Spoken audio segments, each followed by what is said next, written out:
राधे कृष्णा आप सभी को। आज की वीडियो में हम बात करेंगे बृहस्पतिवार व्रत की पूजा विधि और उद्यापन विधि के बारे में। किस तरह से पूजा की जाती है, कैसे व्रत शुरू किए जाते हैं, सब कुछ पूरी जानकारी इस वीडियो में आपको दूंगी, इसलिए वीडियो को लास्ट तक ज़रूर देखिएगा। अगर आप चैनल पर नए हैं और आपने अभी तक चैनल को सब्सक्राइब नहीं किया है तो चैनल को सब्सक्राइब कीजिए और बेल आइकन पर क्लिक कीजिए, जिससे हर वीडियो का नोटिफिकेशन आपको मिलता रहे। यहाँ पर सबसे पहले मैं आपको ये बता दूँ कि बृहस्पतिवार के व्रत बहुत ही अच्छे होते हैं। इस व्रत को करने से मनोकामना पूरी होती है।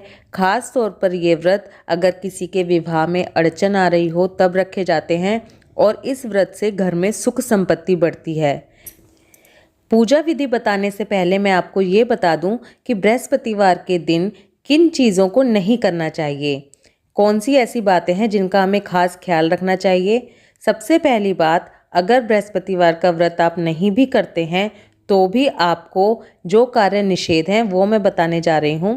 बृहस्पतिवार के दिन कभी भी सर नहीं धोना चाहिए। बृहस्पतिवार के दिन साबुन का इस्तेमाल ना करें, कपड़े ना धोएं, शेविंग ना करें, बाल नहीं कटवाएं, नाखून ना काटें।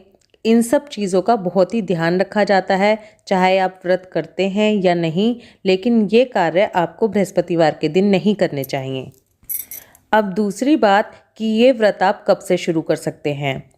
पौष मास यानी कि पौष के महीने को छोड़कर आप किसी भी महीने के शुक्ल पक्ष में आने वाले बृहस्पतिवार से इस व्रत को शुरू कर सकते हैं। ये व्रत कितने रखे जाते हैं? देखिए, ये व्रत 16 भी रखे जाते हैं, 5 भी रखे जाते हैं, 7 भी रखे जाते हैं। तो ये पूरी तरह से आपके ऊपर डिपेंड करता है, आपकी श्रद्धा के ऊपर डिपेंड करता है। लेकिन कम से कम 5 व्रत होने ही चाहिए और ज़्यादा से ज़्यादा आप कितने भी व्रत रख सकते हैं। अब पूजा विधि की बात करते हैं। हर व्रत की तरह इस व्रत में भी सुबह जल्दी उठेंगे, नित्य क्रम से निर्वित होकर साफ शुद्ध जल में गंगा जल मिलाकर स्नान करेंगे। पूरे घर में गंगा जल के छींटे लगाएंगे। गंगा जल के छींटे व्रत के दिन या किसी खास दिन जब होता है इसलिए लगाए जाते हैं जिससे घर में एक पॉजिटिविटी का माहौल हो जाता है। इसके बाद आप पूजा का सामान इकट्ठा कीजिए, जिसमें आपको सबसे पहले आपके पास विष्णु भगवान की एक तस्वीर होनी चाहिए।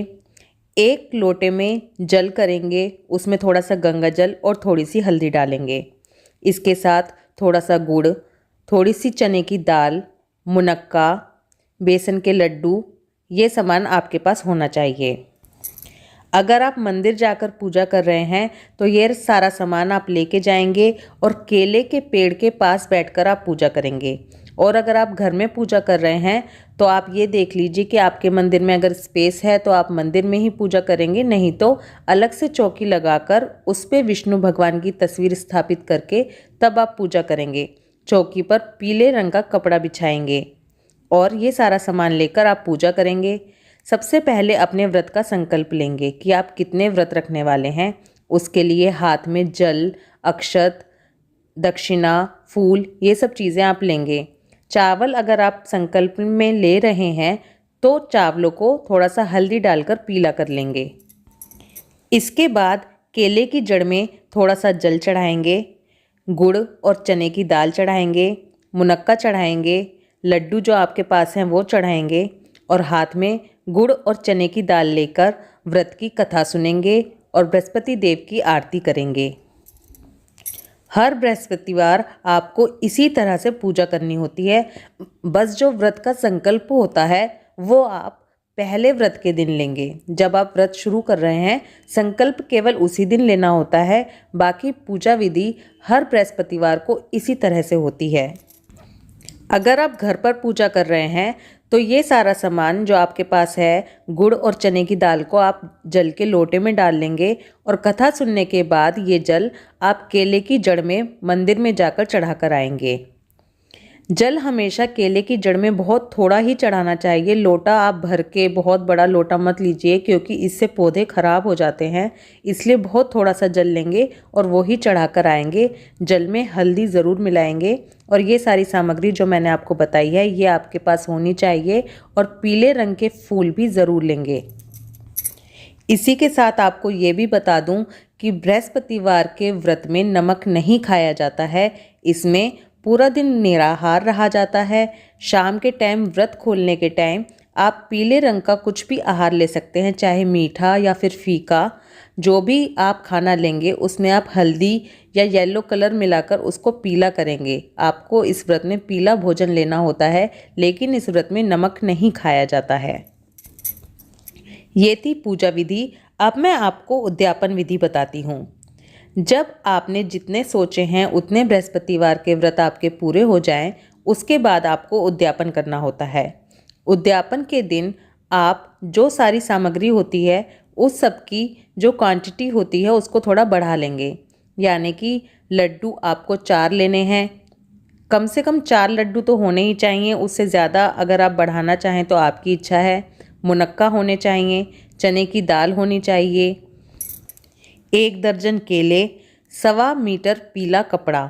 पीला कपड़ा आप 1.25 मीटर कम से कम आपको लेना ही है। अगर बढ़ाना चाहते हैं तो वो आपकी इच्छा होती है। ये सारी सामग्री आपको चाहिए। पीले रंग का कपड़ा 1.25 मीटर, केले 1 दर्जन, बेसन के लड्डू 4, मुनक्का, चने की दाल और दक्षिणा। ये सारा सामान लेकर केले की जड़ के पास रखकर जैसे हर बृहस्पतिवार को पूजा करते हैं वैसे ही पूजा करेंगे और अपनी व्रत कथा और आरती सुनने के बाद ये सारा सामान आप पंडित जी को दे आएंगे। इस तरह से बृहस्पतिवार के व्रत का उद्यापन किया जाता है। और याद रखिए, हमेशा बृहस्पतिवार की कथा पूजा करने के बाद और उद्यापन करने के बाद भी हमेशा भगवान से क्षमा ज़रूर मांगें। जब भी आप कोई स्पेशल पूजा कर रहे हैं, किसी व्रत की पूजा कर रहे हैं, तो अंत में भगवान से क्षमा ज़रूर मांगा कीजिए कि अगर हमसे कोई कम या ज़्यादा इसमें हो गया है तो उसके लिए भगवान हमें क्षमा करें। बृहस्पतिवार व्रत की कथा और आरती की वीडियो ऑलरेडी हमारे चैनल पर है, जिससे सभी भक्तों का बहुत प्यार मिला है। आप लोग भी उस वीडियो को एक बार ज़रूर देखिए, उसमें कथा और आरती सुनाई गई है। आई होप इस वीडियो में दी गई इन्फॉर्मेशन आपके लिए हेल्पफुल होगी। आप लोगों के सभी क्वेश्चन के आंसर इस वीडियो में आ गए होंगे। इसके अलावा आपके पास इस वीडियो से रिलेटेड कोई भी क्वेश्चन या सजेशन हो तो प्लीज़ कमेंट ज़रूर कीजिए। ये जानकारी सभी लोगों तक पहुँचे इसलिए वीडियो को शेयर करते रहिए। वीडियो पसंद आए तो वीडियो को लाइक कीजिए। राधे कृष्णा।